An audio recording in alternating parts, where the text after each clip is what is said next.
Good afternoon. Welcome to the Wednesday afternoon conference call with Trusts Unlimited. This is Jim George speaking. I'm the non-attorney spokesman and facilitator for Trusts Unlimited, and I'd like to thank all of you for taking the time to listen to this call. Today is, September 24th. There's a hell of a lot going on. This is going to be a difficult call to do because things are coming from a lot of different angles. Things are going on in Iraq. Things are going on in the Middle East. Things are going on in the United States. And I'm going to try to collate it all and try to bottom line the information for you. First, I want to talk about the window for the reinstitution of the Iraqi dinar. And I want to give you the absolute worst scenario. In my opinion, I do not think that this is what's going to occur, but I kind of feel obligated to give you the absolute worst scenario. And the worst scenario, in my view, would be July 1st of next year, because that's when the government of Iraq will officially, in terms of its payments, go digital. And this simply cannot be done without a new rate. That does not mean that this thing couldn't happen tomorrow, but this is the date when the drop-dead date for them to go digital. So I'm just throwing that out there. Again, I don't think that's what's going to happen, but, to be truthful, we have to look at the worst-case scenario. There are international organizations and other groups that are saying that the Iraqi dinar will not reinstitute for anywhere from 3 to 10 years. Now, as far as I'm concerned, that's really absurd. One thing I will mention is when the Kuwaiti dinar reinstituted, which was, as I recall, I think it was the spring of 91, 2 or 3 weeks before the Kuwaiti dinar reinstituted, the CBI of Kuwait said not to expect a reinstitution to the following year. Now, is it possible they were that far off and they were just so wrong? Yes, I guess it's possible. But there's a much more plausible explanation.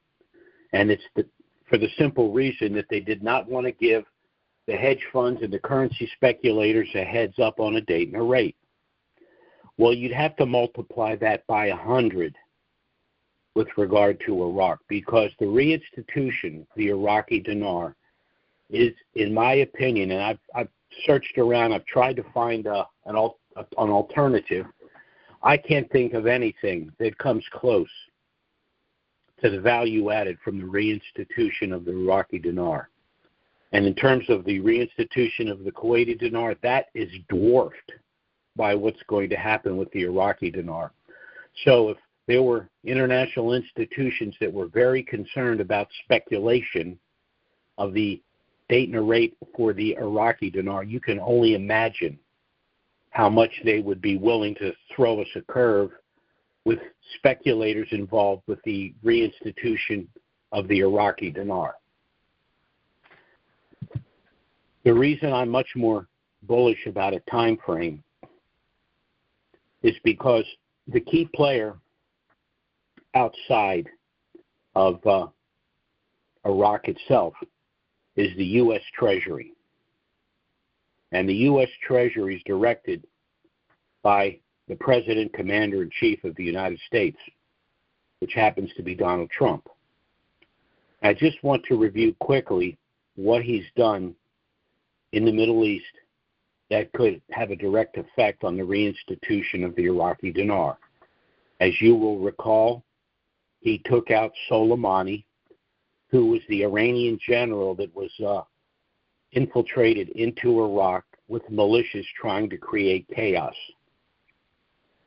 Then Donald Trump, in a very historic raid, literally in a matter of hours, took out Iran's nuclear program. So they lost their troublemaker in Iraq, and they lost the nuclear program that was going to be the threat that they were going to use against anyone that got involved in trying to stop what they were doing. Then we have the implementation of tariffs. When Donald Trump first took office, he said that the reason the United States was running such high deficits, which of course created inflation and difficult for the citizens of the United States, was there was no equal playing field, meaning that countries were artificially devaluing their currencies in order to corner the trade market, and countries like Iraq and Vietnam that remained in a program rate for certain reasons. So Donald Trump implemented a series of tariffs. Not only did the tariffs force these nations to stop manipulating their currencies, not only did those tariffs help to resolve some of the trade deficits that we had, but these tariffs are bringing in literally hundreds of billions of dollars into the United States Treasury. As a matter of fact, the recent speech that Trump made to the UN, he again reiterated the fact that he wanted to make sure that there was an equal playing field. And that's good for those of us that have pre-valued currencies, whether it's Iraq, whether it's Vietnam, some of the other countries as well, because global currency manipulation is going to be very difficult to do when your number one customer is the United States of America.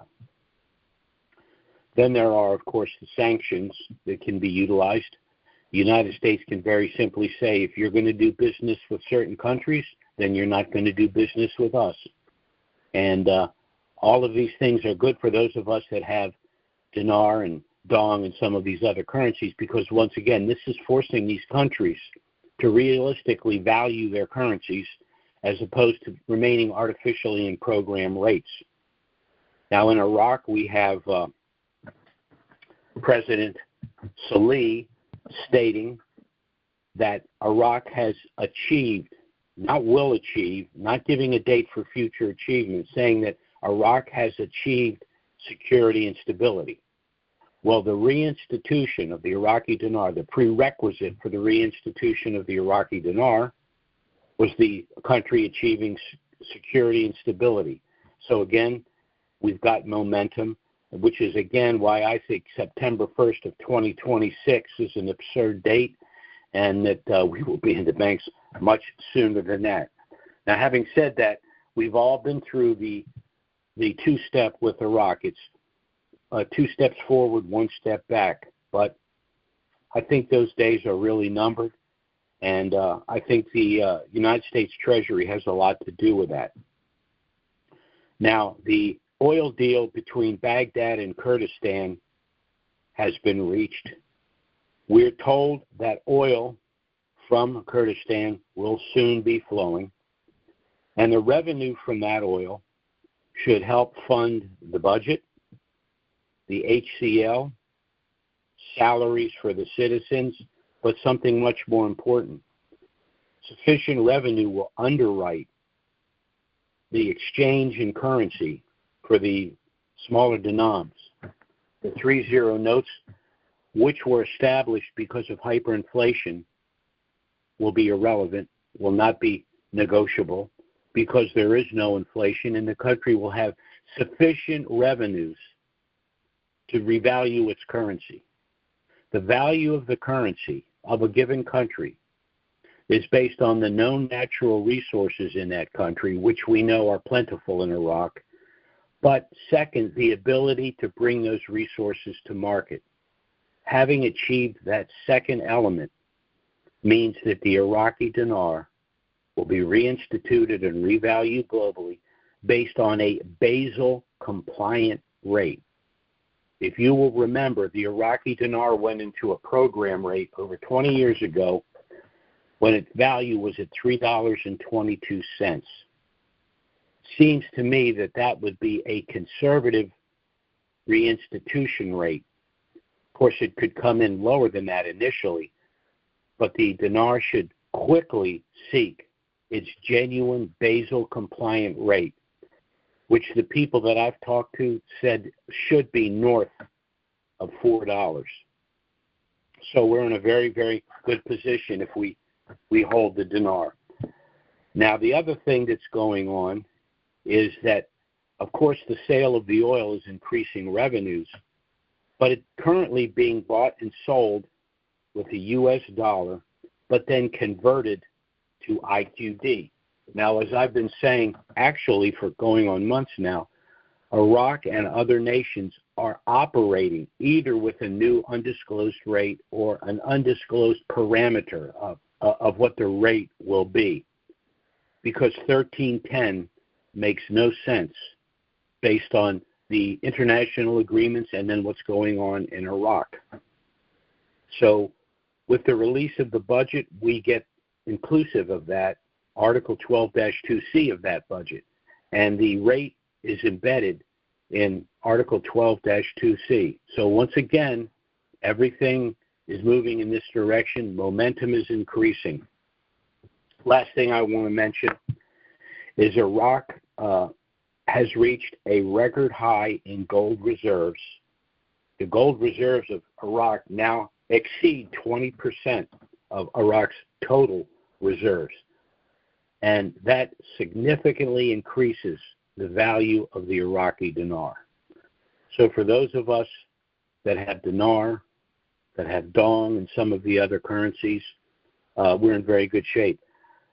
There's an argument that can be made that the movement in Vietnam theoretically could mean that the Vietnamese dong could reinstitute before the dinar, but in my opinion, neither matters, because whichever one reinstitutes, I think that's just the first domino and the linchpin for the reinstitution and realignment of all of these currencies based on Basel compliance.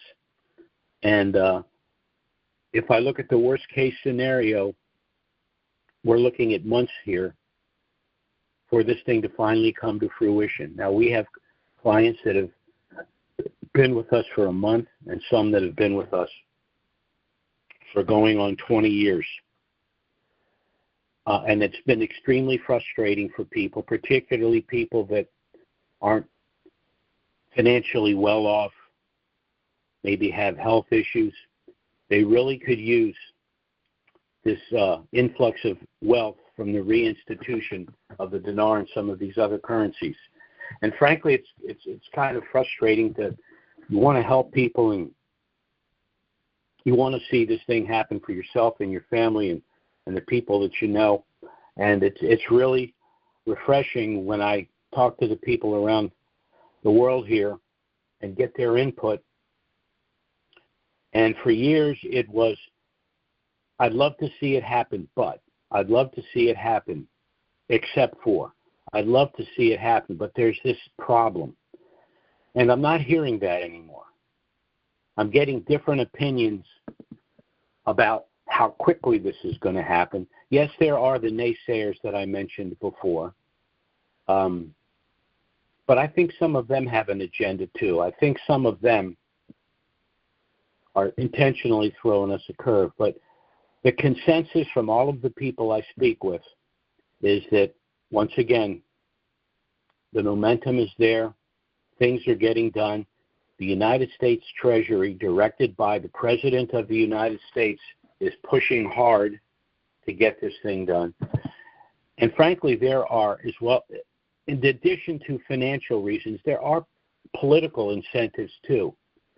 The reinstitution of these currencies not only enriches Americans, but remember, the United States Treasury holds a lot of these currencies as well.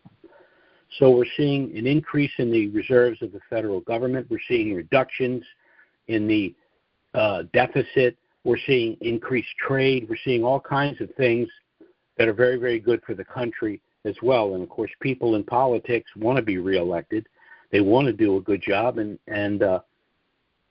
seeing these things come to fruition is going to bode well for the people that are currently in office. So for all of these reasons, I think if you have not purchased Iraqi dinar, or if you don't have very much Iraqi dinar, I might suggest that you purchase some more along with perhaps dong and some of these other currencies. But the other issue, and the reason we're on this call, is to discuss with you our asset protection trust package and the fact that if you are in a position to hold an asset that you believe is going to increase substantially in value, and where the Iraqi dinar is concerned, we're not talking about a substantial increase in value. We're talking about a windfall, something far beyond anything you probably ever imagined. And when you're in a situation like that, it behooves you to get that asset out of title and into trust before it reinstitutes or increases in value. Now, Trusts Unlimited has established something called a self-settled asset protection trust package. It means it's a package that you have established yourself, and because it's a package, it has a number of trusts in it that accomplish different things. If, for example, you went to a bank or a brokerage firm and utilized their trust, you'd be subject to their rules, and they would be the trustee of the package, meaning whatever you wanted to accomplish had to be done with their okay. However, with our package, you as the settler of the creator of the trust will name your own third-party trustee, someone that you know, someone that you trust, someone that will work with you, but most importantly, someone that if you feel it necessary, you can replace at any time and for any reason. There are assets out there that provide some level of privacy and asset protection. LLCs, sub-S corporations, revocable trusts, limited family partnerships, but none of them provide the privacy and asset protection of a self-settled asset protection trust package. I just want to review some of those benefits with you. The first thing the package does is it provides privacy and anonymity. So by establishing your trust pre-RV, in addition to protecting your privacy and your anonymity, you will make it extremely difficult, if not impossible, for anyone to sue you.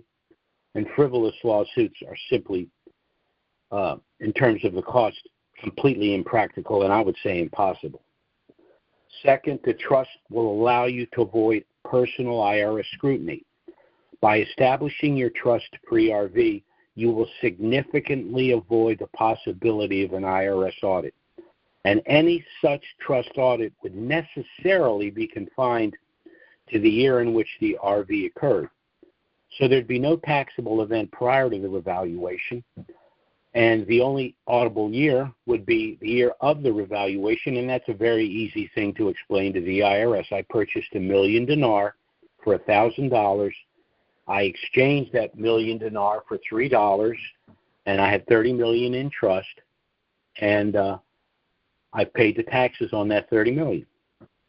The third reason you'd want to establish this trust is because you can avoid gift taxes through pre-RV gifting. So by gifting pre-RV currencies to friends and family through the trust, you will avoid the federal gift tax because you're gifting currencies below the threshold, and you can retain the post-RV proceeds. In other words, within our package, we created a gift subtrust. Many individuals that gift pre-RV currencies to family and friends just gift it outright. But we had a number of clients say, I would love to gift currencies to certain individuals, but for any number of reasons, I just don't think they're capable of managing the post-RV proceeds. Well, we created the gift subtrust. So you will gift the currencies to them through the gift subtrust, and the post-RV proceeds will be available to them through that gift subtrust.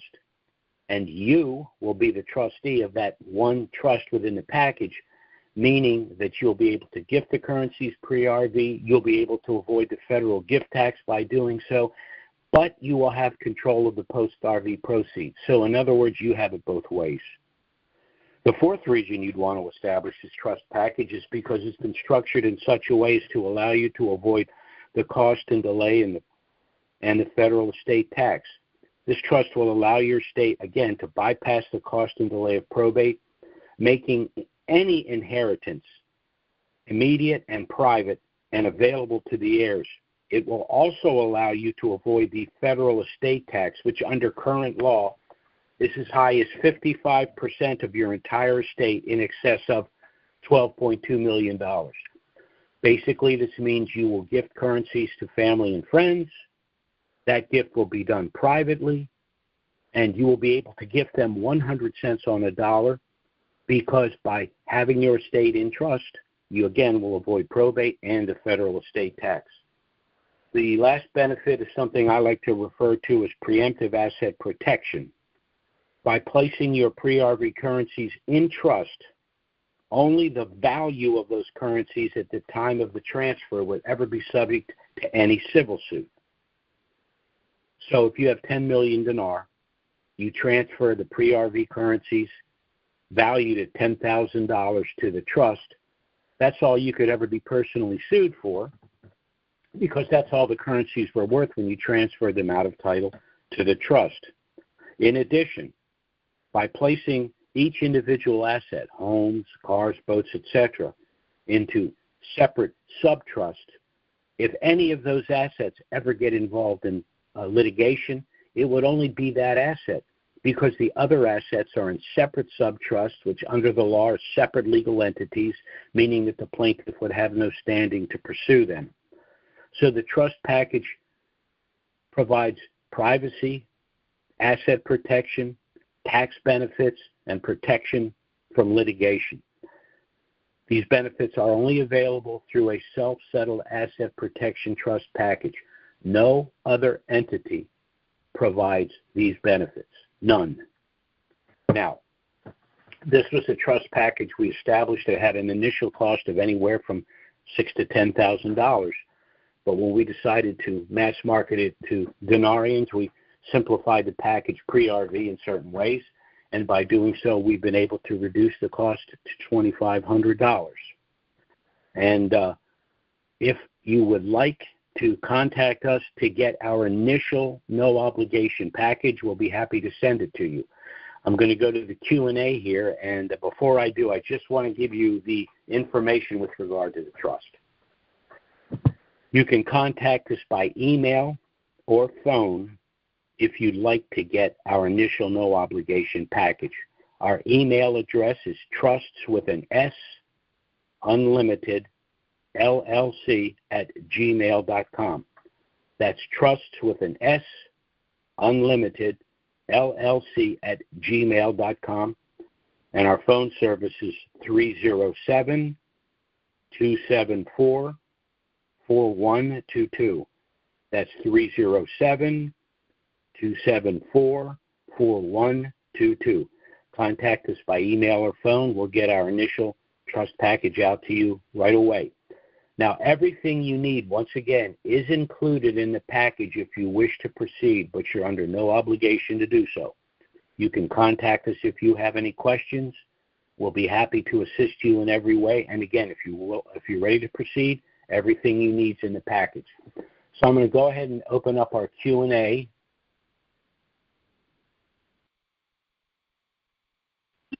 And while I'm waiting for any potential questions, again, you can contact us by email or phone. Our email address is trusts with an S, unlimited, LLC at gmail.com. And our phone service is 307-274-4122. Our first caller here in the queue is, area code 843. That's 843. Go ahead. Hello. I was wondering, have you kept up with all the crap they're telling on YouTube about the dinar? I've given up dealing with all of that. I was involved in the Kuwaiti dinar, and they did the same thing with the Kuwaiti dinar. It's kind of hard to imagine why so many people seem to insist that this is just an impossibility. It's happened in the past. It's going to happen now. It's going to happen in the future. But I'm beginning to think that there are some people out there who actually believe this is going to happen, and for whatever reason just don't want us to participate in it. You know, if you're paying close attention to our administration, to what's going on in Iraq, to the history of currencies that have been in program rates and the processes that have been involved to reinstitute the currencies, the only difference with the Iraqi dinar is because of the complication of when Saddam was in there, things were so screwed up, you know, that it's just taken longer for the country to get things in order. The other issue is this. Unlike previous reinstitutions, this is going to be massive. It really is. I mean, people say, well, if something sounds, you know, too good to be true, it probably is. And as a general rule of thumb, that's the case. But if you understand the wealth of Iraq and how the country had been cratered, and all of this was going simultaneous with the 5 phases of Basel compliance, we have a Basel compliance began, I believe it's 1988. It's a 5-phase program. Iraq, of course, went into complete disarray in 1990. The country was, the Saddam Hussein was removed, and they began to rebuild the country. Again, per square mile, in my humble opinion, one of the richest countries, if not the richest country in the world. And then they're going to reinstitute their currency at a Basel IV or Basel V compliant rate. So they went literally from a worthless currency to one of the strongest currencies in the world. I think right now the Kuwaiti dinar is the strongest currency against the U.S. dollar, and the wealth of Iraq absolutely dwarfs Kuwait. So, you know, it is what it is. I mean, if you go to most banks, even banks that sell dinar or will go to do the exchange, the guy is going to tell you he either knows nothing about it or he's going to just say, oh, that's a scam. I mean, that's just what we're dealing with. Well, you know, the thing is on YouTube, they're already stating that the dinar has climbed up in value. Is what? Excuse me? They've already stated on YouTube, all these different people on there, that the dinar is already revalued. It's up to $6 a dinar and this and that and the other thing, you know. Well, the United States, as I understand, holds 4 trillion dinars. So 4 trillion dinar times 6 is 24 trillion USD. If the U.S. Treasury had 24 trillion USD, I think we would know about it. No, you're right. Yeah. There's a lot of things on YouTube that are laughably absurd. And I think trolls put that stuff out there, and then they just sit back and laugh. You know, the guys I'm talking about, the losers that 36 years old, live in mommy's basement, eating Hot Pockets, and they're on YouTube. I mean, they're just out there. Yeah, I believe it. I mean, I believe you. I know what's going on. So well, I don't like all this false information on YouTube. Well, I do think there are some smart players that if you take a look at this from a hard left position, the last thing in the world they want is 10 to 15 million overnight nouveau riche millionaires in the United States, because those people aren't going to vote for bigger government, higher taxes. You know, so there are a lot of players involved. A lot of them are bad players, and there are different motivations for it. So you just have to be true to yourself. Say, you know what, I'm going to cut through all the biases on both sides. I'm going to investigate. When I see things I like or things I really don't like, I'm going to investigate as far as I can to try to confirm or deny the validity of what's being said. I certainly do that. What I got wrong was I really did think that this thing was going to get done sooner.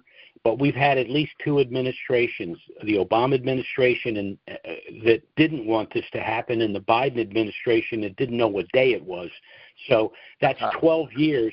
That's 12 years that the United States Treasury could be assisting Iraq, and they either were doing nothing or they were working against Iraq. So this is where we are. But I think in terms of the government in Iraq and certainly the United States government, I think we're in good hands, and I think we're moving in the right direction here, and I don't think it can be stopped at this point by anybody.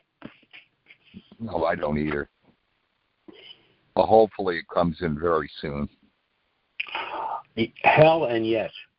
No, believe me, the line forms behind me to get this done. I have plans to be somewhere else. No offense, I enjoy talking to everybody and doing these calls, but to be honest with you, I'd much rather be sitting on a beach somewhere. Oh, yeah. Yeah, so would I. Well, thanks for your call. You take care. Okay, Jim, take care. Okay, sure. Bye-bye now. Our next caller is area code 615. That's 615. Go ahead. Hi, Jim. Good morning. This is Bill from Tennessee. Yes, sir. There's a lot of conversation about the IQD, but not an awful lot about the VND, and I find that to be kind of curious. What's your thoughts on it? Well, as I said, the way things look, I wouldn't be completely shocked if the dong went first. Vietnam has, in the last couple of years, has done a very good job of beginning to implement trade deals with other countries outside of the China umbrella. Remember, they were under the Chinese umbrella.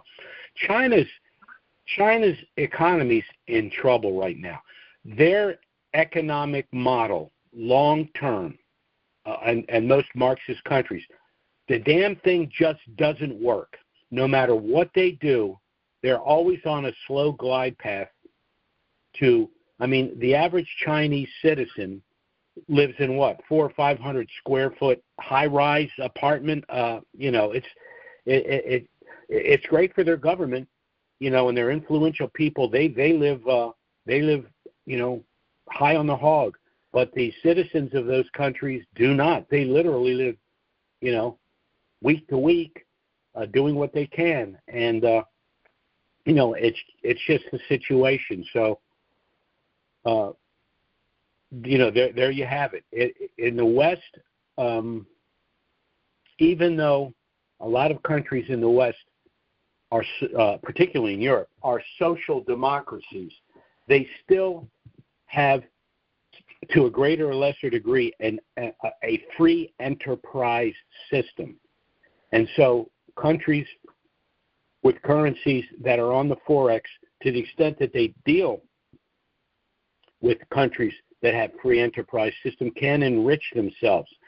We're not going to enrich ourselves because we're a citizen of Iraq or we're a citizen of Vietnam. We're going to enrich ourselves because we're citizens in a free enterprise system country, and we possess those currencies. It's kind of ironic and even sad that the citizens of those countries are not going to be enriched by the reinstitution of their currencies. The only thing they're going to be blessed with is purchasing power.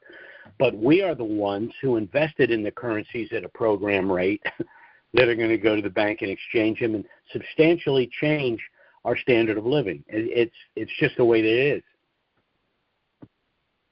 Do you see a lapse of time between these things once the linchpin, the first one falls, some of the others falling in line?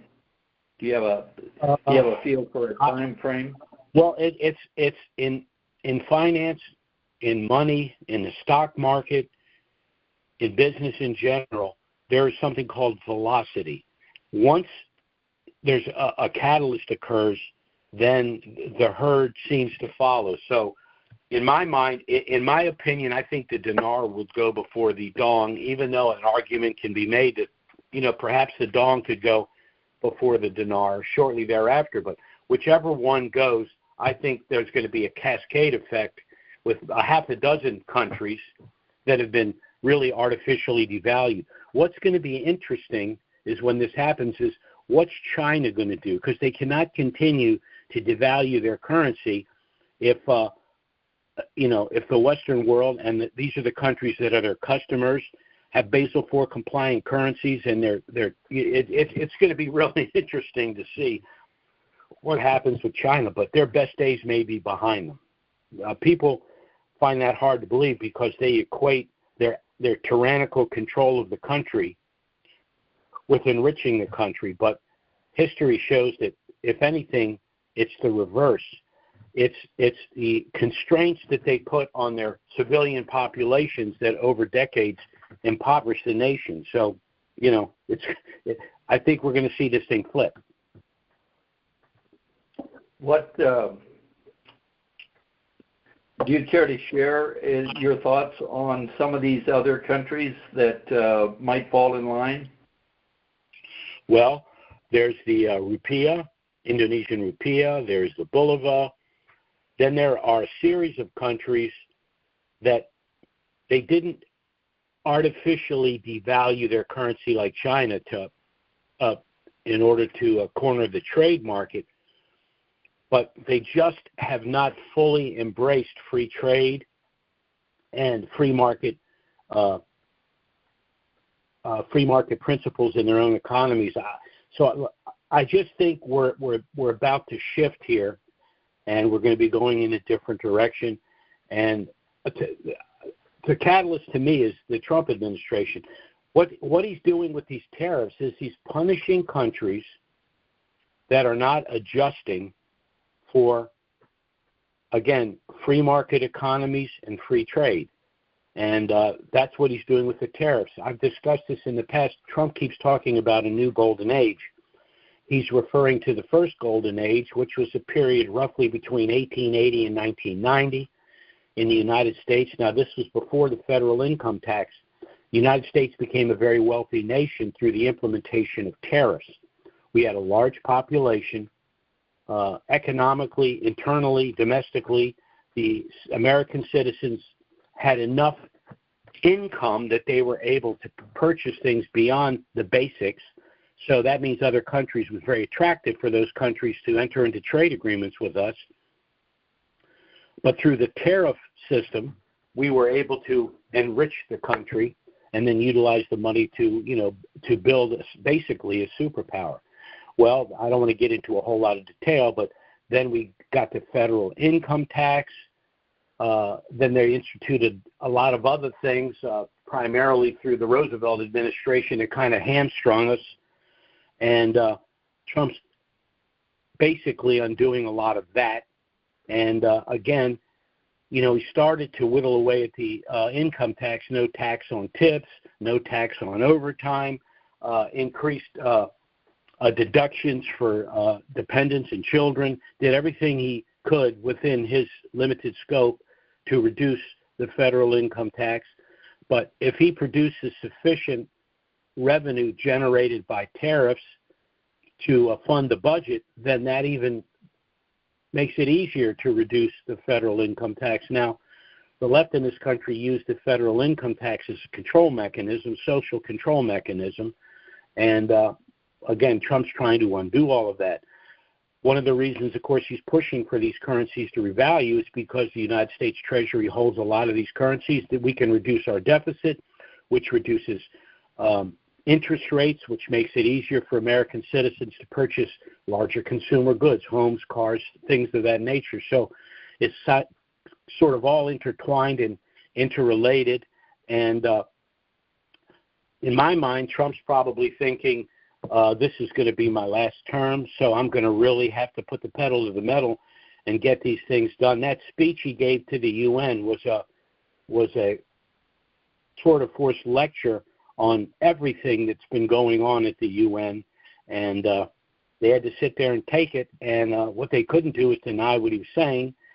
So, I just think things are going to change for the better over the next couple of years, and for those of us that have currencies, it's just going to be a different lifestyle.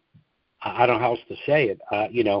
The average denarian is a middle-class guy, but I think the average is only like 2 to 3 million dinar. But 2 to 3 million dinar could translate to, 10 to 15 million dollars? So that could take a, Joe Lunchbox to a completely different stratosphere in terms of his, financial situation for himself and his family and his children and all of that. So, we're just on the threshold of something that most people aren't even aware is happening. And fortunately for those of us that have dinar, we're going to be in a position to really profit from our patience here. And it's taken a lot of patience, but there's only one way for this thing to go at this point, because there's too many things in place now that, in my opinion, just can't be undone. So it's going to happen, and it's going to happen sooner rather than later, and that's just my view of it.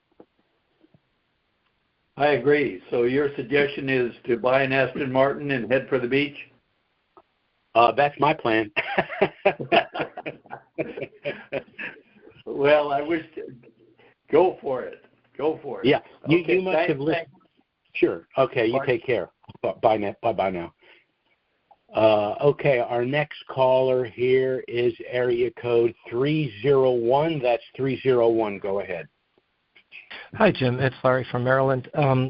Yes. I wanted to, regarding the taxes, and I fully understand they have to be paid, but given potentially that there's been a long time with the currencies, they've been in a program rate, do you think there is a strong argument that the IRS could accept to treat it as a long-term capital gain?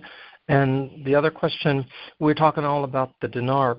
Would the arguments apply equally to the dong when that revalues? Do we have to look at that same? Excuse me, repeat what you said about the dong.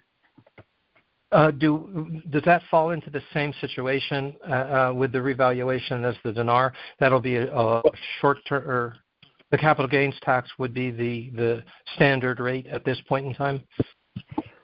Well, Section, as I recall, 525 IRS publication refers to the profit from the exchange of a currency as a cap gain.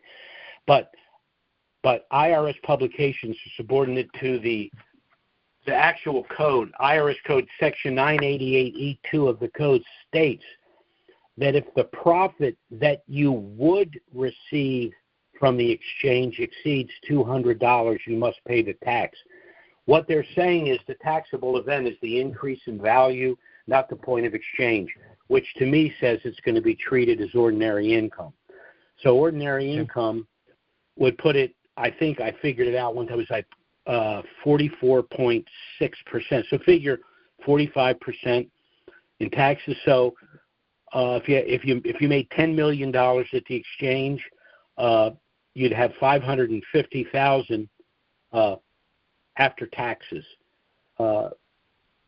There is an argument to be made that this could be cap gain. I think it's section 643A and B of the code.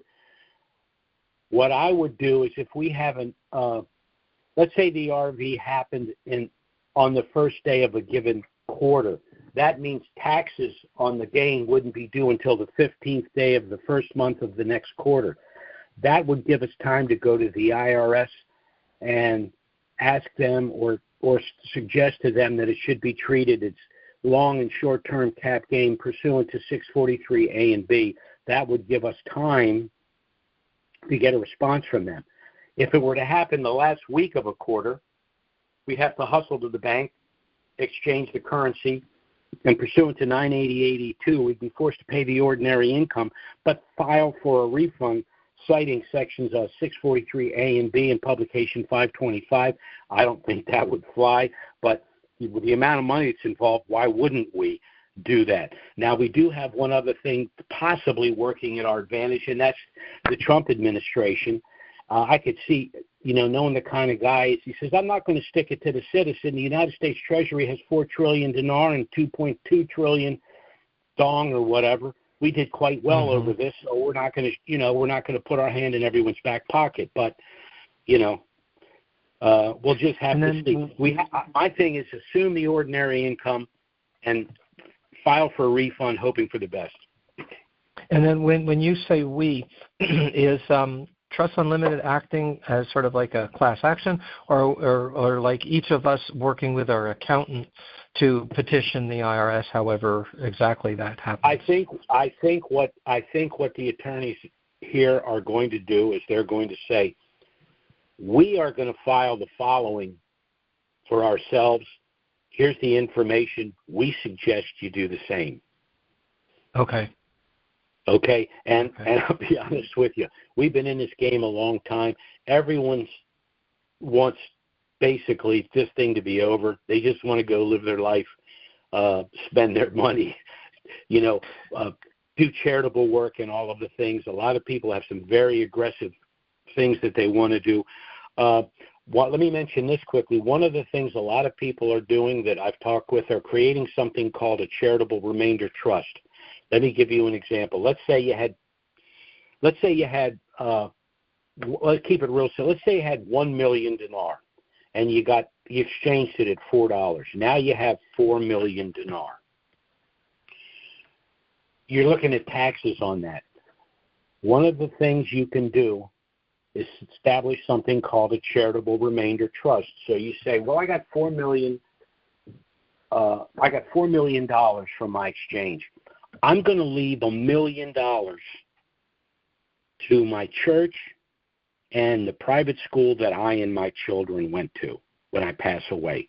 So that money will be earmarked for this charitable remainder trust. When you pass away, that $1 million will go half to the church, half to the school that you and your children went to. Well, it means something else too. It means that all of the income generated from that $1 million is tax-free to you. So after the revaluation and after we see what the tax implications are, then we can establish other entities and do other things to provide for charities and or provide, to the extent possible, tax-free earnings to ourselves.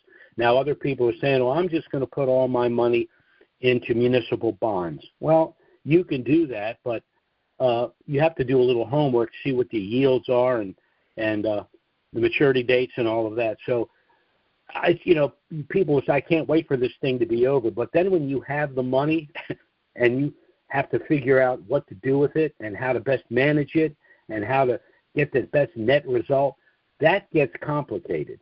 So it's not over after we leave the bank. In many ways, it's just beginning. So, but that's a problem I'd much rather have. Certainly. Now, I guess I would lastly ask, how well did any of these concepts work for the Kuwaiti dinar when it revalued? Was it an analogous situation, or were there enough differences you can't compare them? The Kuwait, well, that's a good example. The Kuwaiti dinar was treated as ordinary income. Now, my participation in that was such a small amount that it was my best day at the office. But again, what's going on with the Iraqi dinar makes the Kuwaiti dinar just a walk in the park. It was inconsequential compared to this. I cannot think of a situation that's going to involve more leverage in terms of what an individual invested and what his return is. I can't think of anything. I mean, the only thing I can think of is Jed Clampett. That's the only situation where someone went from zero to millions overnight. So it's just where we are, and but the day after you leave the bank, I mean, you need to have a very good tax consultant. Most tax guys, they're going to have to do their homework. They're going to be, wait a minute, now let me get this straight. You made a $10,000 investment in a foreign currency, and now you exchanged it for $40 million. I mean, the guy's going to be, gobsmacked. He's not going to know. He's never seen anything like that, and neither have we. And so for its own reasons, currency, it's not treated like any other investment regarding the capital gains. It just is what it is, the way you've discussed it, and that's what it is, right? I guess they're not going to say that your possession of a currency is a capital asset. They're going to say it's an asset that could be taxed as ordinary income. The one thing in there is, like I said, Section 525, the IRS publication. But again, the publications are subordinate to the code. And if the code is ambiguous, then the IRS will interpret the code, and we will have to honor that interpretation, whether it conforms with the publication or not. Right. Okay. Thank you. Okay. Thank you, Jim. Thank you. All right. Bye-bye now. Okay. Our next caller is area code. Let's see. Is it 813? 813. I don't know if we've already spoken. Hey, Jim, this is Joe in Tampa, Florida. Yes, sir. I have two questions. Two questions All for right. you. Dynasty Trust, is that similar to what you're doing, or is it way off course? It's a slight overlap, but I have to say, if I had to say yes or no, I'm going to say no. Okay. Somebody just mentioned me that, and I was curious. So the other thing is well, and there's the other thing is the asset protection aspects of this trust.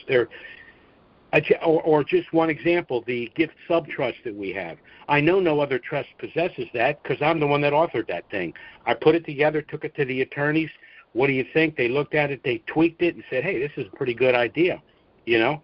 So that right there, if you're gifting currencies to family and friends and you're concerned about their being able to manage that money, that's one thing our trust does that no other trust has even contemplated, and that's allowing you to gift the currencies pre-RV, avoid the federal gift tax, and still have complete control of the post-RV proceeds.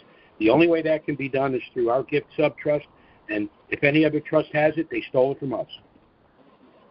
Yeah, well, that's a good point, and I do like that part on that, that you offered that. The other thing is you mentioned 2,500. Do you guys take credit cards or not anymore? Yep. Yes, we do. Awesome. And would you take the whole 25? I don't have 2,500 available. Well, we have the deferred payment arrangement. Okay. If you're interested in what I'd suggest you do is just send us an email and say, please send me the deferred payment package, and we'll get it right out to you. Okay, I'll do that today. All right. That's it. All right. Thank you, Jim. I appreciate all you do. Thanks a lot, Joe. You take care. Bye-bye. Bye.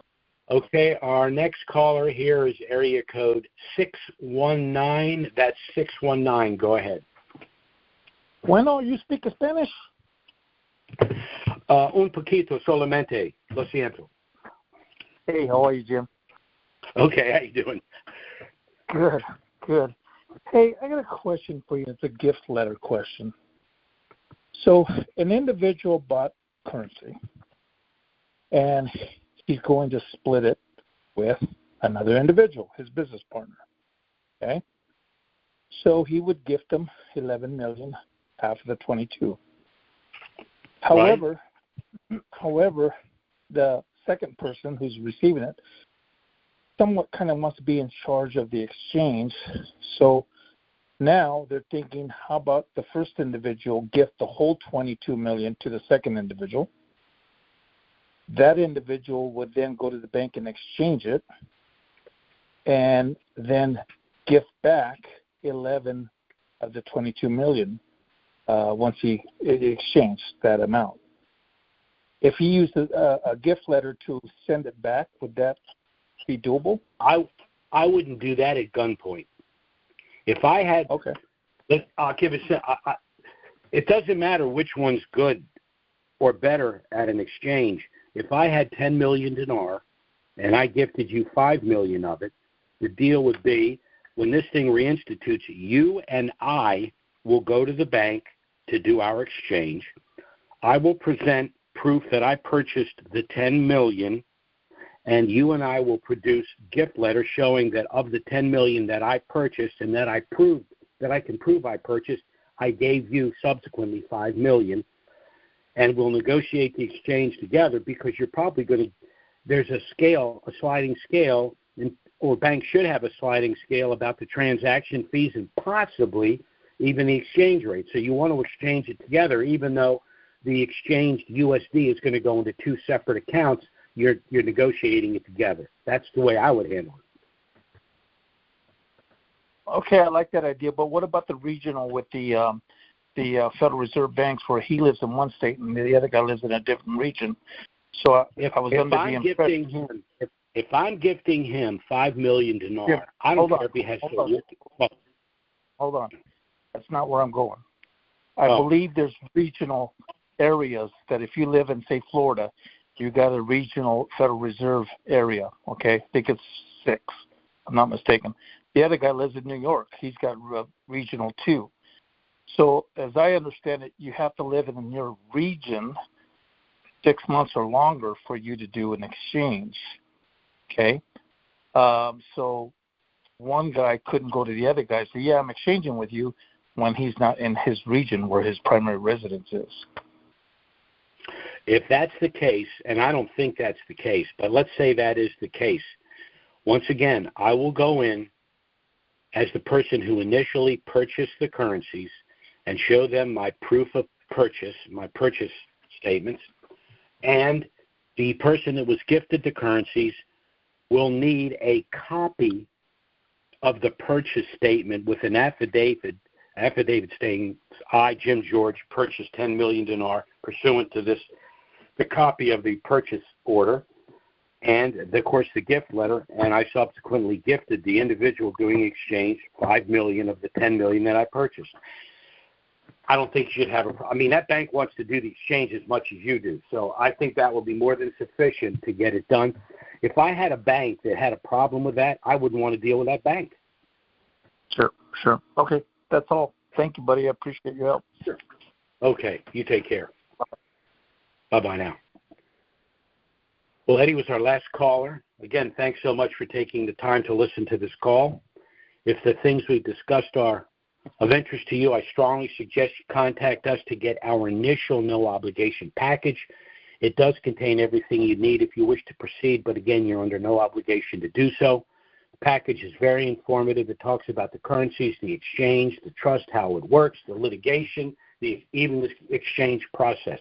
You can contact us by email or phone. Again, our email address is trusts with an S, unlimited LLC at gmail.com, and our phone service is 307-274-4122.